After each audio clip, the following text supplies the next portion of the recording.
What if I told you the most dangerous person in the room isn't the one making the most noise, but the one who's been silent for far too long? We all tend to believe that power lies in loud words or dramatic actions, but the truth could not be more different. Imagine this: a quiet observer, someone who doesn't say much, but when they do, everything changes. That's the true power of silence. It builds, it waits, and when the time comes, it strikes with devastating precision. This concept perfectly applies to empaths, the so-called sensitive souls that society often sees as weak, passive, or overly emotional. But here's the reality: empaths, when awakened, become some of the most powerful people you could ever encounter. They might seem like they're just absorbing emotions, feeling everything deeply, but this superficial observation misses the true power within them. Carl Jung, the brilliant Swiss psychologist, once said something that will change the way you view emotional strength forever. The most terrifying thing you can encounter is someone who has nothing left to lose because they've already found everything they need within themselves. Empaths are those people. They've learned, sometimes through harsh experiences, that the deepest strength doesn't come from what others can give you, but from what you discover within yourself. It's a self-sufficiency, a state of being where you are no longer vulnerable to outside manipulation because you have come to understand your own power. You see, society expects empaths to be passive, to be the ones who cry at the movies, the ones who wear their hearts on their sleeves. But what they fail to realize is that empaths are far more complex. They don't simply feel, they analyze, they decode, they process emotions with a level of sophistication that most people can't comprehend. And that's where it gets dangerous for those who seek to manipulate. Because empaths don't just store emotions like some passive record. They catalog them. Every lie, every act of emotional violence, every moment of manipulation is carefully observed and stored. The emotions don't become bitterness. Instead, they become information, valuable data, ready to be used at the right moment. Think of it like this: an empath's mind is like a supercomputer processing complex emotions and situations in real time. Over time, the data accumulates, and that's when something extraordinary happens: the birth of the authentic self. This isn't a gradual process, it's a transformation. Jung talked about the emergence of the authentic self, and it's exactly as it sounds: a point of no return, an unstoppable force. Imagine someone who has endured betrayal after betrayal, emotional wounds so deep that they could have easily broken a lesser person. But instead of crumbling, the empath internalizes the pain, learns from it, and grows stronger. It's almost like a metamorphosis, where the pain, the suffering, and the emotional exhaustion become the fuel for something far more powerful. Empaths are often pushed to the edge by emotional trauma. It forces them to confront not only their own pain, but the darkness within others. Jung called this process the tension of opposites, and it's something empaths experience daily. They feel everything deeply: love, empathy, sadness, and anger, yet they also learn to control and contain these intense emotions. They see through deception and dishonesty, yet they choose to believe in the potential goodness in people. It's a paradox, but it's one that gives them an incredible amount of strength. Jung believed that this tension between light and dark, good and bad, is necessary for true growth. It's what makes an empath so strong when they face darkness. And here's where it gets even more interesting. Narcissists, manipulators, and toxic individuals, they miscalculate the empath's compassion. They assume that kindness equals weakness, that the empath can be controlled or dominated. But Jung understood that this assumption is the most dangerous one they could make. The empath who has weathered betrayal, pain, and manipulation becomes someone far more powerful than anyone could imagine. They've developed a psychological resilience that most people can't fathom. But the real turning point comes when the empath's self-awareness reaches its peak. This is when the game changes completely. Jung's theory of individuation explains this process. Every individual must confront their authentic self, a moment when they shed their old identity and step into a more complete version of themselves. For most people, this process is slow and gradual, but for empaths, it happens with lightning speed, especially after being betrayed. And this, my friends, is where things get truly fascinating. The pain that empaths feel doesn't break them, it propels them into a state of psychological rebirth. They don't just survive their wounds, they use them to become stronger, more focused, and more aware of who they truly are. This is where the story of the empath takes a completely different turn, a transformation that turns them into something unstoppable. Let's dive deeper into what really happens when an empath reaches this transformative point, where the weight of their experiences forces them to confront their authentic self. Carl Jung called this the tension of opposites, a psychological phenomenon that every empath knows well. Empaths feel everything intensely, the joy, the sadness, the love, and the hurt. Yet, over time, they learn to keep this overwhelming tide of emotions under control. They walk a delicate line between compassion and self-preservation, between the idealism of seeing the good in others and the harsh reality of the betrayals they've suffered. It's in this tension that they find their true strength. The empath is no longer simply a sponge absorbing the world's emotions. They have become a mirror, reflecting back not only the light, but the darkness as well. It's an ability to understand both the human capacity for love and kindness, and the shadowy aspects of human nature, manipulation, narcissism, and cruelty. And when an empath has been forced into facing the darkness within themselves and others, something incredible happens. They no longer fear the shadows, they understand them. They no longer recoil from betrayal. They use it to fortify their own resilience. Jung observed that the most integrated individuals are those who have not only embraced their light, but also confronted their darkness. This is the critical moment for the empath, the moment where they begin to understand that their pain, their suffering. Thank you for watching. If you enjoyed this video, please don't forget to like, subscribe, and leave a comment. Your feedback means a lot, and I look forward to hearing your thoughts. And their vulnerability are not weaknesses, but the very building blocks of their strength. The empath, through constant trials and emotional challenges, develops what Jung called the transcendent function, the ability to hold contradictory truths at once, without breaking under the pressure. This is not a sign of weakness, as society often believes. It is a sign of immense inner strength. Now, here's where things take a sharp turn for those who have tried to manipulate the empath. Narcissists, manipulators, and toxic individuals tend to make a catastrophic misjudgment. They see the empath's kindness and vulnerability as a point of weakness, a way to control them. They think the empath can be managed, manipulated, and fooled, but they couldn't be more wrong. Jung discovered that this miscalculation is the beginning of the narcissist's downfall. When an empath finally reaches the point of integration, when they fully embrace both their light and their shadow, they become psychologically invulnerable.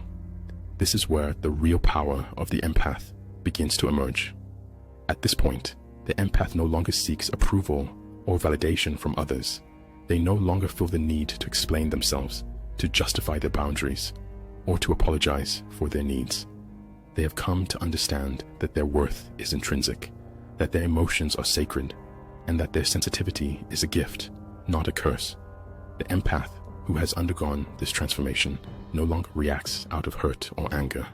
They respond with wisdom, with clarity, and with purpose.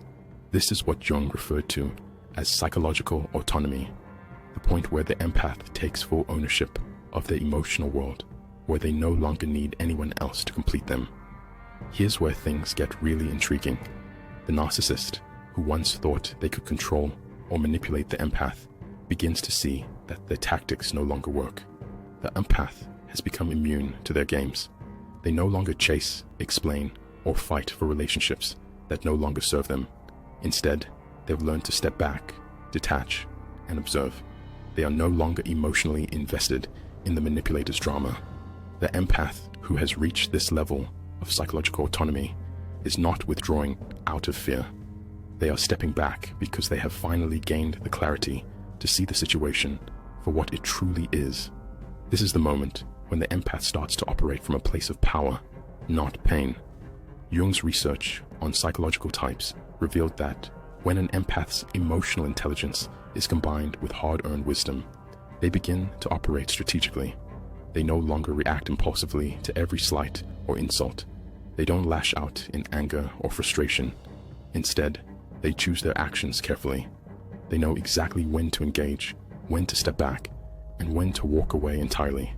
They are no longer at the mercy of their emotions. Their emotions are now at their service. As the empath's emotional intelligence grows, so does their capacity for discernment. They begin to see through the manipulation, the charm, the gaslighting, and the false apologies. The empath can read between the lines, detect incongruence, and sense manipulation before it's fully formed. They are no longer fooled by superficial charm or empty promises, and when the manipulator realizes that their usual tricks no longer work on the empath, they begin to panic. They know they can no longer control the situation, and that's when the narcissist's true vulnerability is revealed. But here's where the empath's transformation becomes truly powerful. They don't need to destroy their betrayer. They don't need revenge. They don't need to tear down their manipulator, because in their eyes, they've already won the most important battle, the battle within themselves. They no longer seek to change others. They no longer feel the need to prove their worth or seek validation from anyone. The empath has moved beyond the need for approval, and that is the ultimate strength. Jung's research uncovered something deeply profound. The greatest victory isn't over others. It's the victory over the parts of yourself that might drag you down to their level. The empath who has faced betrayal, hardship, and emotional warfare, and who has come through it all stronger, wiser, and more self-aware, is no longer a victim. They have become a force to be reckoned with. As the empath undergoes this profound transformation, something incredible happens within them. They evolve beyond the emotional turbulence that once defined their existence. No longer bound by the chains of their past pain, the empath reaches a state of psychological rebirth, as Jung so brilliantly described. This is not a process of becoming colder or less caring. Rather, it's the development of an emotional backbone that had always been there, hidden beneath the surface. The empath, who once responded to every emotional provocation with an open heart, now becomes selective, discerning in how and to whom they give their energy. This is the stage where the empath fully integrates their shadow, those parts of themselves that had once been hidden or suppressed. These are the aspects of their psyche that are often dark, uncomfortable, and painful. The ability to say no, the strength to walk away, and the capacity to establish firm boundaries. Jung noted that when someone integrates their shadow, they don't lose their compassion or their empathy. Rather, they learn to wield these qualities with precision and discernment. The empath, having faced betrayal and manipulation, has now learned that not every relationship is worth nurturing, not every person deserves their energy, and not every situation demands their intervention. This is a dangerous moment for manipulators. The empath, who once gave endlessly without question, now becomes selective about where and to whom they direct their care. They no longer feel the need to rescue others who are unwilling to help themselves. The empath who has undergone this transformation no longer allows themselves to be emotionally drained by toxic individuals or situations. Instead, they protect their energy, choosing only those who value and respect their time, their emotions, and their well-being. It's a shift in mindset, from self-sacrifice to self-preservation. The empath has now fully embraced their power, not in the way of domination or control, but in the form of self-empowerment and self-respect. This is what Jung referred to as the process of individuation. The individuation process is about becoming whole, about integrating all aspects of oneself, both light and dark, in a way that is healthy and balanced. The empath, having faced and overcome the darkness within themselves, now becomes whole. They no longer need external validation or approval because they have discovered their intrinsic worth. But here's where things get even more fascinating. The empath who has reached this level of integration no longer operates from a place of fear or defensiveness. They no longer react to others with the same urgency, the same emotional intensity, or the same desperation. Instead, they operate from a place of conscious choice. Jung distinguished between being unconsciously reactive and consciously responsive, and the empath who has fully integrated their shadow operates from the latter. They no longer react out of hurt or anger. They choose their responses thoughtfully, carefully, and strategically. This ability to respond rather than react is what makes the awakened empath truly unstoppable. It is a mastery of emotional intelligence, one that allows them to see manipulation before it even takes shape. They can detect when someone is being dishonest, or when someone is trying to pull them into a toxic dynamic. But instead of reacting with anger, frustration, or confusion, the empath simply steps back, observes, and makes the decision to disengage when necessary. The power of detachment, as Jung explained, comes not from withdrawing out of fear, but from a place of deep understanding. The empath knows that they are not a victim. They are a conscious creator of their own reality. The narcissist, on the other hand, is left bewildered and powerless. They no longer have the ability to control the empath because the empath has learned the ultimate truth. They no longer need anyone else to complete them. They no longer need to chase after relationships that don't serve them, nor do they feel the need to explain themselves to people who don't respect their boundaries.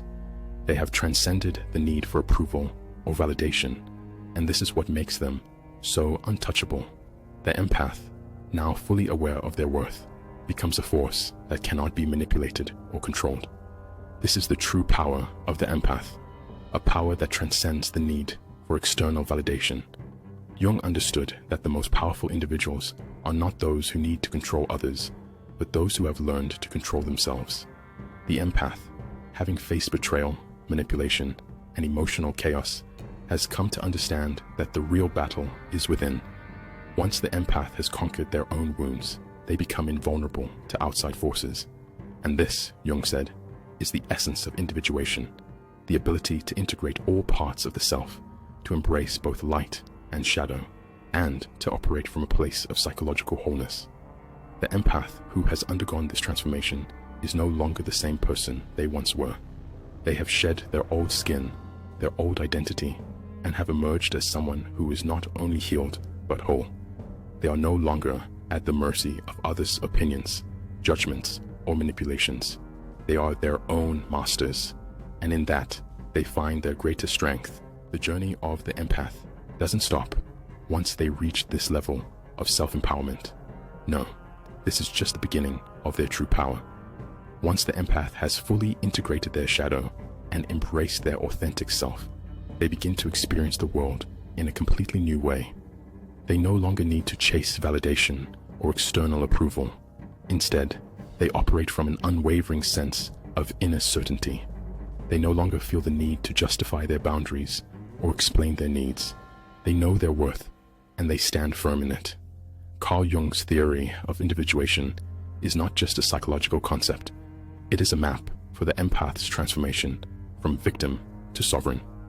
As the empath continues to evolve, they reach what Jung called psychological sovereignty. This is the ultimate state of psychological wholeness, where the empath is no longer swayed by the opinions, judgments, or manipulations of others. They are complete unto themselves, and this self-sufficiency becomes their greatest source of power. Here's where things get really interesting. The narcissist, who once relied on their ability to manipulate and control the empath, now faces an entirely different dynamic. The empath, having integrated their shadow and discovered their own strength, no longer reacts in the same way. They no longer fall prey to the narcissist's emotional games, nor do they seek to fight back or prove anything. Instead, they simply detach, not out of fear or weakness, but because they now see the truth of the situation. The empath has come to understand that the narcissist's power is an illusion, and once they stop feeding into it, the narcissist's control over them crumbles. Jung's work on psychological types reveals something fascinating about the empath's transformation. They no longer operate from a place of emotional reactivity. The empath, who has reached the point of individuation, no longer reacts impulsively to emotional triggers. Instead, they become highly strategic in their responses. They know when to engage, when to step back, and when to remove themselves entirely. They have learned that true strength lies not in reacting to every emotion or provocation, but in choosing when and how to respond. This ability to respond consciously rather than react impulsively is what makes the empath so powerful. They no longer need to prove themselves. They no longer need to explain their boundaries. and they no longer feel the need to fight for relationships that don't serve them. Instead, they make choices that align with their authentic self, and in doing so, they reclaim their power. And this is where the empath's power becomes truly untouchable. Once they have embraced their own emotional sovereignty, they stop seeking external validation. They stop explaining themselves to those who don't respect their boundaries, and they stop allowing others to define their worth. The empath no longer needs anyone else's approval to feel complete. They have reached a state of psychological autonomy where they are no longer dependent on anyone for their sense of self-worth. The narcissist, who once sought to control the empath, is left confused and powerless. Their usual tactics no longer work because the empath has learned the most important lesson. They are whole on their own. The empath no longer seeks to fix, change, or save anyone who isn't willing to help themselves. They no longer engage in emotional warfare because they have learned that true strength lies in detachment and self-preservation. This is the final stage of the empath's journey. They have integrated their shadow, embraced their authentic self, and reclaimed their emotional sovereignty. They are no longer the victim, the rescuer, or the savior. They are the sovereign of their own emotional world, and this makes them the most powerful force you will ever encounter. They no longer need to fight for their worth because they know it intimately. They no longer fear being alone because they have learned to be excellent company for themselves. The empath, now fully awakened, has transcended the need for revenge, the need for validation, and the need to prove themselves. They no longer seek to manipulate or control others because they have learned to use their emotional intelligence to create healthier boundaries and more authentic relationships. The empath has become what Carl Jung called a wounded healer, someone who has transformed their pain into a source of strength, not just for themselves, but for others as well. This is the power of the awakened empath. They are no longer defined by their wounds or their past. They have transmuted their suffering into wisdom, their pain into power, and their darkness into light. They have become a living example of Jung's greatest insight, that within every wound lies the seed of transcendence, and within every betrayal lies the invitation to become more authentic, more powerful, and more whole than ever before. And this, my friends, is the most revolutionary act of all. The empath's journey is not just about personal transformation, it is a collective awakening. When one empath rises from the ashes of their past and embraces their true power, they become a beacon of light for others. They show the world that sensitivity is not a curse to be hidden, but a gift to be refined. They prove that the greatest strength lies not in suppressing one's emotions, but in embracing them fully, with awareness and choice. In this new paradigm, the empath is no longer a victim of their circumstances. They are warriors of consciousness, not fighters who battle with weapons, but warriors who fight with truth, authenticity, and unshakable self-worth. They are the ones who will change the world, not through force or manipulation, but through the simple act of refusing to be anything less than their authentic selves. The journey of the empath from victim to sovereign is the ultimate expression of human resilience. It's a journey that shows us all that transformation is not only possible, but inevitable, and that within each of us lies the power to transcend our darkest moments and emerge stronger, wiser, and more whole than we ever thought possible.